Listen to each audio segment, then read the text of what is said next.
Hello again. It's Monday, February the 26th, 2018. This is JournalTV and I'm Jerry Clark. It's time for the news.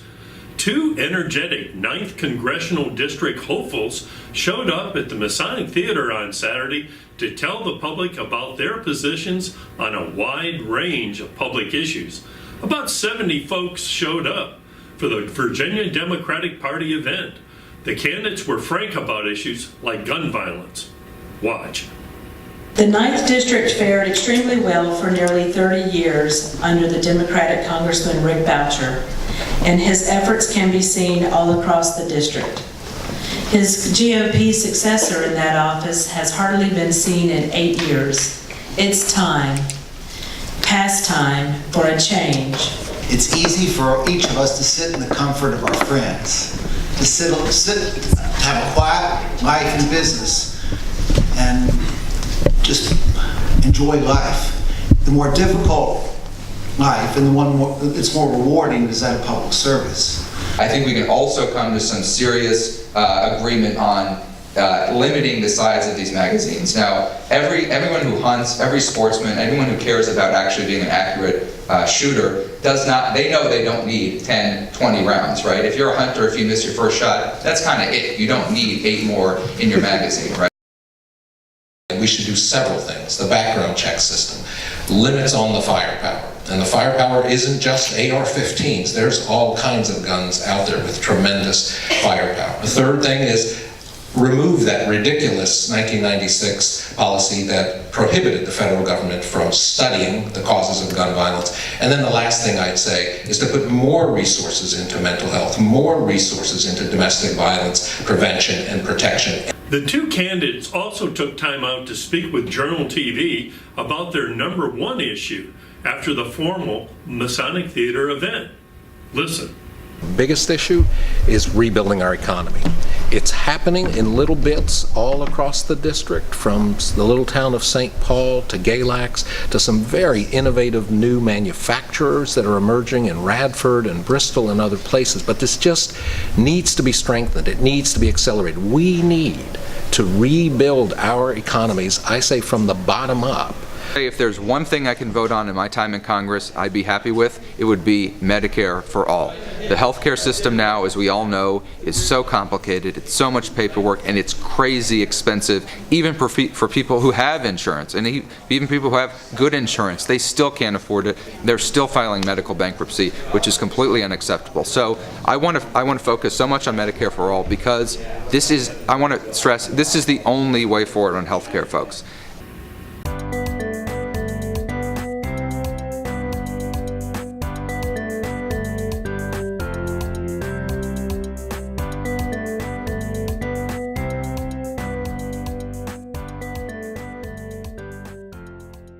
The Woodlands Health and Rehab Center offers a safe transition program to get you well and back to the community. Our outdoor therapy area features different terrains and offers a unique therapeutic experience. Come see the difference. The Woodlands Health and Rehab Center, living made better. The DSLCC Workforce Solution and Community Education Division has scheduled an OSHA course that will meet on March 17th and March 24th, which centers on the prevention of safety and health hazards in the workplace and industry. Contact the college to register. There is a fee involved. The Clifton Forge Town Council will have plenty of action at its meeting set for Tuesday at 7 p.m. Clifton Forge Main Street will present its Volunteer of the Year awards.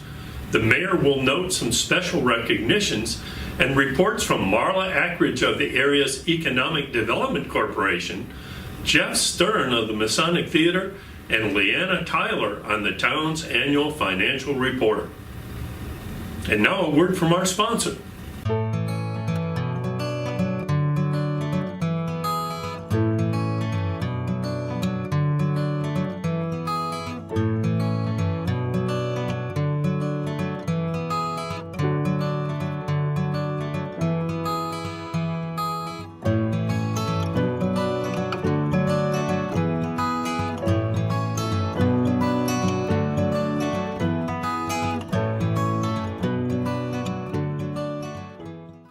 And now it's time for Editor's Quickies. Lexington's Carilion Stonewall Jackson Hospital will hold its annual Municipalities Dinner this Wednesday afternoon. CEO Greg Madsen will be updating area officials about the hospital's new services, capital improvements, and its financial performance. Career expert Catherine Minshew will be featured on a live broadcast on February the 27th at 7 p.m. at the Mumma Center at DSLCC. She's apparently helped over 50 million people on the subject of career satisfaction.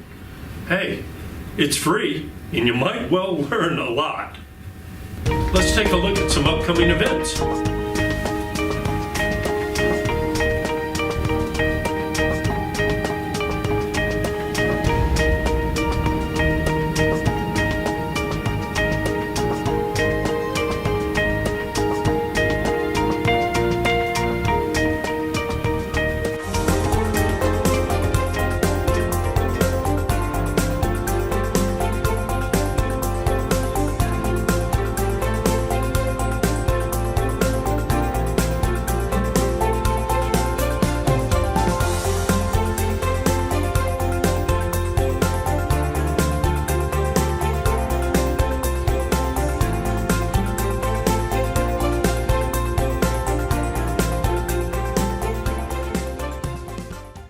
And now for local obituaries. Homer Lavender died at his home on February the 18th. A private memorial will be held at the Locust Bottom Cemetery. Nona Harris, 57, of Buena Vista, died last Wednesday. Her funeral was held earlier today at the Harrison Funeral Chapel. Jesse Williams, 99, of Ronsford, died last Thursday. A graveside service was held earlier today at the Greenbrier Memorial Gardens. Thomas Seibold Sr., 82, of Covington, died last Friday. His funeral will be held Tuesday at the Granbury Memorial United Methodist Church. Edna Bennett, 97, of Covington, died last Saturday. Her funeral will be held Wednesday at the Eric Funeral Home. Richard Wolf, 62, of Lexington, died Sunday. Funeral arrangements are private. Theodore Chapman, 84, of Lexington, died February the 21st. His graveside service will be held Tuesday at the Stonewall Jackson Cemetery. Ralph Earhart, 77, of Lexington, died last Friday. His funeral will be held Wednesday at the Harrison Funeral Chapel. Ray McFadden, 88, of Lexington, died last Friday. His funeral was held earlier today at the Natural Bridge Christian Fellowship. Clarence O'Shields, of Lexington, died earlier today. A reception in his honor will be held at the Grace Presbyterian Church on March 3rd. Let's check out the local weather forecast. On Tuesday, it should be sunny, high of 60 and a low about 36. On Wednesday, mostly cloudy with scattered showers, high of 57 and a low of 45. And on Thursday, cloudy with rain, high of 60 degrees and a low about 43. And there's very good news. There's only 22 more days until springtime in Virginia.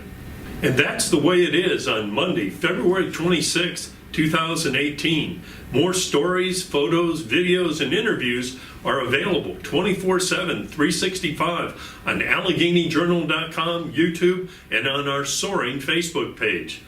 Thanks very much for watching Journal TV.